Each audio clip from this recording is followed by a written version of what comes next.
The idea for this summit was also sprouted from the Duke of Shomolu Foundation as they embarked on the noble journey to bring Awo the musical to a London stage. London, with its rich historical, business, political, cultural ties to Nigeria, serves as a perfect backdrop to tell the iconic life story of Chief Obafemi Awolowo. So when Duke invited me to come here, initially he talked about me giving a keynote address. And I tried very hard not to speak on topics I'm not an expert on, because I get into enough trouble talking about economics and other areas in which I'm trained. I don't know how much trouble I'll get into when I start broaching other areas. But certainly the whole idea of the cultural goods and our economy is something that's long overdue. It's been on the table. I remember even in my days in the central bank, we had talked about how we could support Nollywood. Emeka would remember this with the Bankers Committee, recognizing the potential of culture as part of the effort of the country to diversify our export base. This is something that, as a matter of necessity, we have to come back to as a country. I think we've all realized that we cannot continue relying on oil as the only export earner, and the field of culture and services seem to be the next most important. There is actually a lot of export going on. Nigerian music, Nigerian movies, Nigerian literature, and I really think that maybe what we need to do is have a way of capturing all of that properly, both in terms of the statistics and also in terms of the personalities involved, and getting them together so that we can consciously promote culture as not just entertainment, but as a good for the development of the economy. Again, my name is Bimbo Ashiru. I'm the Deputy President at the Nigerian British Chamber of Commerce. From the name, you can see we are all about promoting trade between Nigeria and Great Britain. It's a pity we are unable to harmonize our trade mission. It is coming up next month with this summit, because the real intention was if we could try and harmonize it, it would actually be a big thing. When we plan every year to do a trade mission, you just see most of the time it's always about export from Britain to Nigeria. Very little times you see how do we also try and sell things from Nigeria here into the UK. So I really must thank the organizers of this summit for putting a structure to what I call our cultural export. We do know entertainment, music, it's growing in leaps and bounds, but the question has always been what will be the structure around it. So I really must commend you for what you're doing. And for us at the Nigerian British Chamber of Commerce, we are really going to be in very big support of this and be your partners in ensuring that we are able to capture what we are doing in terms of the non-oil export. Because a lot of things are happening, but it's not really captured in our official statistics. So the younger generation, I think we're doing our best, but the younger generation needs to do more. And we need to encourage them to do more in terms of propagating our culture, as the Duke is doing here today, particularly in the diaspora. And today, I think it's better times for us because, as my sister said, at this point in time, our culture seems to be taking over the world. Without government, not because of government, but because of who we are as Nigerians. I was in Belgium in a little restaurant, very small restaurant, and I was shocked that I was hearing a Tiwa Savage song. I'm like, this is just a small restaurant. They don't even know. They're not even known for that. Then we're in Austria on a rooftop, and you're hearing Wizkid. Then I'm walking down Fifth Avenue, and I'm hearing Davido. And then I'm here in London, when Ashake had his program, and the whole place was sold out. I bring you warm greetings from His Excellency, the Vice President of the Federal Republic of Nigeria, Senator Kashim Shettima, GCON. And now I read His Excellency's speech. I commend the Chairman, Duke of Shomolu Productions, Mr. Joseph Edgar, and the entire Duke of Shomolu Foundation team for their tireless commitment to promoting Nigeria's rich cultural heritage and the deep passion for amplifying our country's cultural exports by curating this important summit, rightly themed our cultural exports as a force for economic growth. A big thank you to the organizers for inviting me to this groundbreaking summit this evening. As we sit here today, we are at a critical moment in history. The global world is experiencing a polycrisis. Our economy is facing challenges, and we have in our hands the opportunity to create the future we want for ourselves, our children, and future generations. I almost feel in sporting terms like this is the start of the undercard, so I will do my best on probably not the most enlightening topic, but it's really important in my view. There is no doubt that the axis of power is changing globally. Over the next decades, the Southern Hemisphere will be the dominant center. If you look at population, if you look at natural resources, you look at the opportunity, the world is shifting. That knowledge is not yet shared in the Northern Hemisphere, but it is coming. The importance, therefore, of making sure that we have control when it comes to the plumbing of the world financial systems is critical. If you look at the banking crisis in 2008, it started in the Northern Hemisphere. It started with banks moving away from what they should have been doing, which is taking assets, recirculating them for the productive good of economies. That contagion passed into Nigeria. If it had not been for the stewardship of CBN Governor Sanusi, the consequences for Nigeria would have been horrific. I think about 2 months ago in London here too, and I spoke about Nigeria.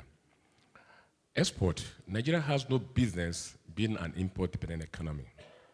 In the 70s, Nigeria was the second largest exporter of cocoa in the 70s, and that was the funds that came up, and that's how we have the cocoa house in Ibadan. And history is actually repeating itself. Today, we are celebrating Hawo, and Nigerian film industry is the second largest globally. So it clearly shows that even if we lose in our cocoa area, we are moving up in our film and Nollywood industry. And like Honourable Dabiri was saying, that wherever she goes to, she sees and hears about Nigerian music. So I think Nigerian deserves round of applause for that. We must not lose sight of the invaluable asset at the heart of our societies, our cultural heritage. Our cultural heritage, with its wisdom and resilience, can guide us in making informed decisions for the future.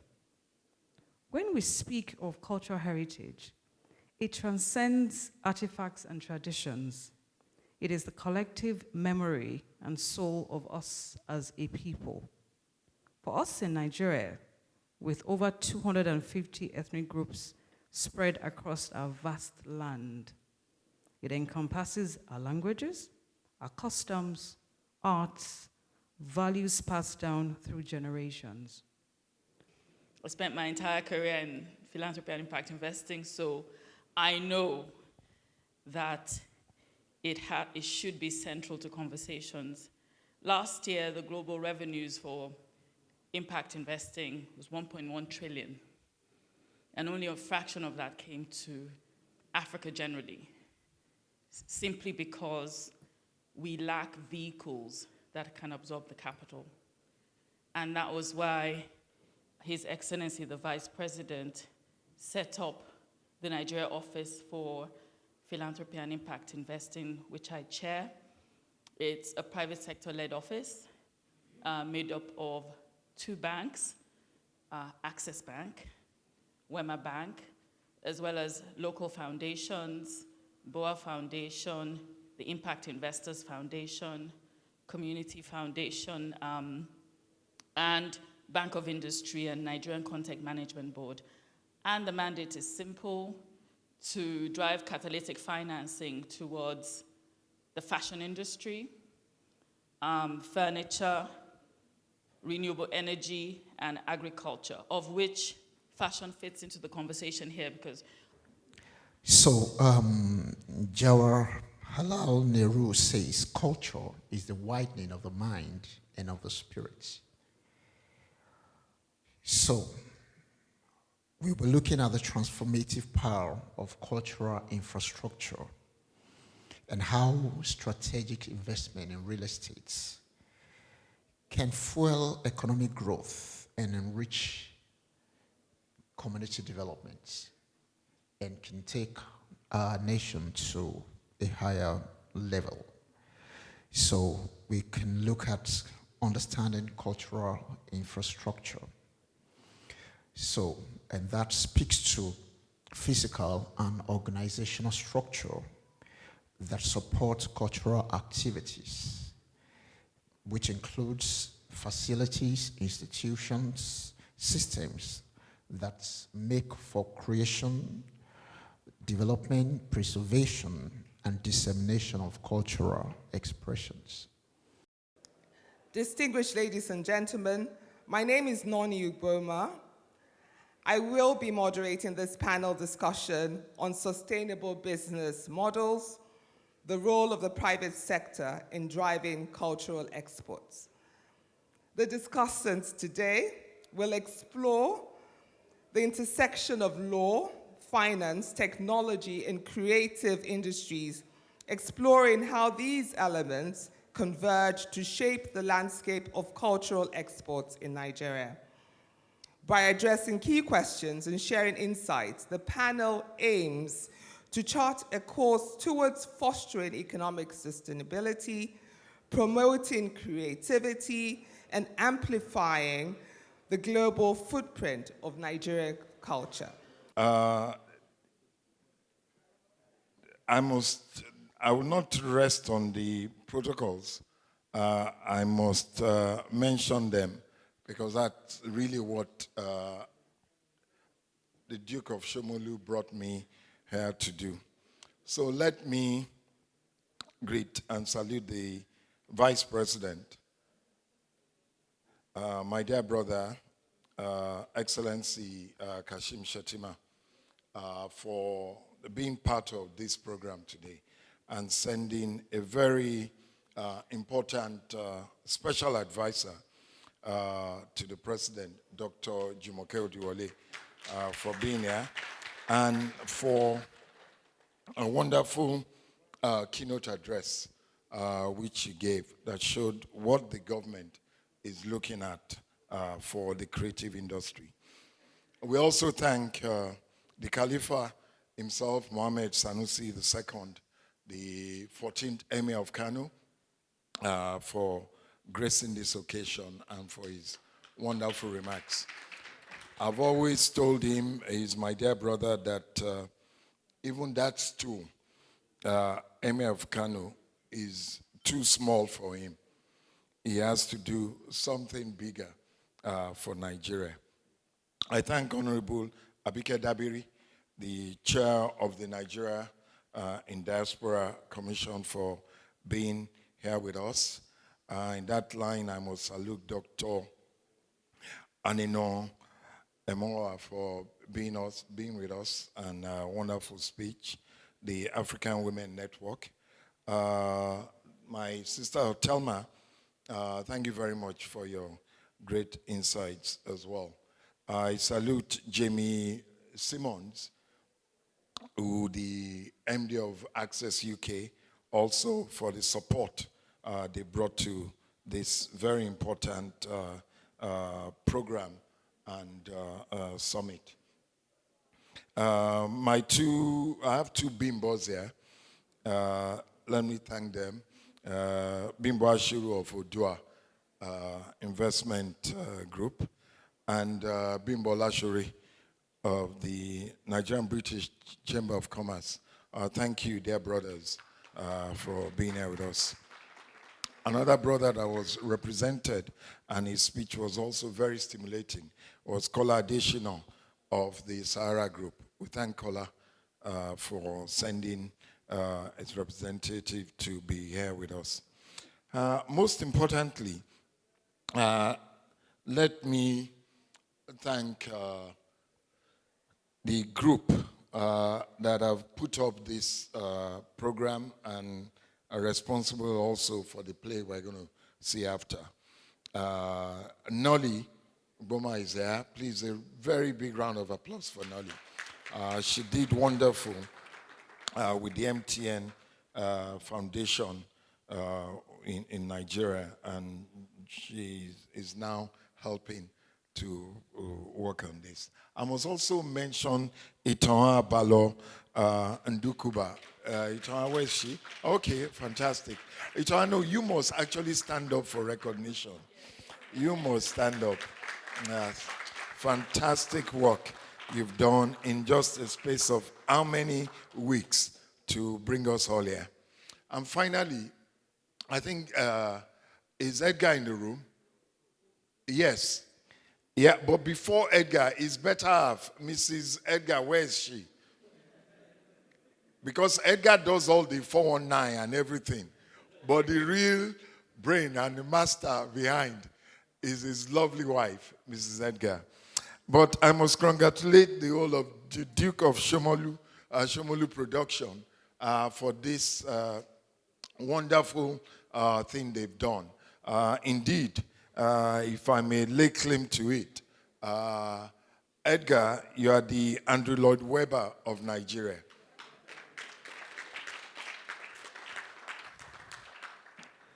So I thank you all very much for coming. We indeed know that it's not oil that is going to solve the problems of Nigeria. I've always canvassed for the non-oil industry, and which the creative sector holds a very big part of. And now we are seeing, I'm so glad that everybody is talking about it now. So it means that at least my work was done when I was in the Nigerian Export Promotion Council. The man of the moment. Thank you. Thank you.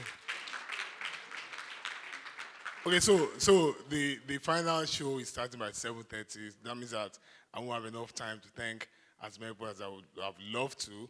And I'm sorry, I'm not a person of protocol. I don't understand how you guys do those things, you know, how you greet yourselves.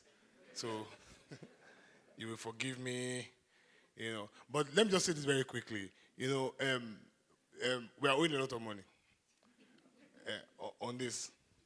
We are owing money in pounds. And the worst thing that can happen to a Nigerian is to owe money in pounds. You know, because it just keeps galloping. So I have no shame. I've never had shame in my life. Please, don't vex. As you are going, think of me. Send money so I'll be able to go home freely. But finally, let me just thank this crop of people, my normal people, Otunba Bimbo Ashiru, Chief Olusegun Awolowo, who has been with me for the last, we've done this 4 times, you know, and then the vice president's people who came here through Dr. Odu'a, who didn't give me money. I asked her for money in Lagos, she didn't answer me. I've asked her here again, she didn't answer me. I'll ask her tomorrow, you know. And then our sponsors, Access Bank UK. Please round of Access Bank UK. Yeah? Yeah? Access Bank UK gave us money even with no brochure. Yeah, that's confidence they had in us. Thank you so much, Mr. Johnson. And then we have UBA UK. Now, this part of the whole thing is very, very important because these guys, I don't know why they take it so seriously. Edgar call our name. So I'm calling their names now. UBA UK, Croxton, Orange Line, Wale Adedeji, what's the name of that your company again? Wale Adedeji, you just left here now, the one with the bears. Data Melon, yeah, IAS, you know. What else is there? Please forgive me if I can't, because there's really no time. But very importantly, there's this crop of Nigerians who give me money every time, even if I walk naked. They will call me and say, guys, there's anything going on? And they'll send money to me, and I'll call them now. Now, 2 days ago, I woke up and Naira crashed again. And that means that I had a bigger hole in my budget. So I called those people again. I called them my emotional supporters. And I called them around again. I said, it don't happen. They said, send a account number. And they will give me money. So let me thank them now. Chike Iregunam is here. You know, he came all the way from Lagos. Yeah. And then Dr. Tokwe Fashoranti is here. Yeah. Yeah. And then there's Yemi Odusanya. Yeah. And Yemi Odusanya always gives me 200,000 naira. Anything I do, 200,000 naira. Even if I do it 8 times a year, 200,000 naira. So it's his money I used to pay printer. Then my new friend, Dr. Andrew, I met him in Ibadan, my new friend, you know. So please, guys, the show starts at 7:30. It's AWO.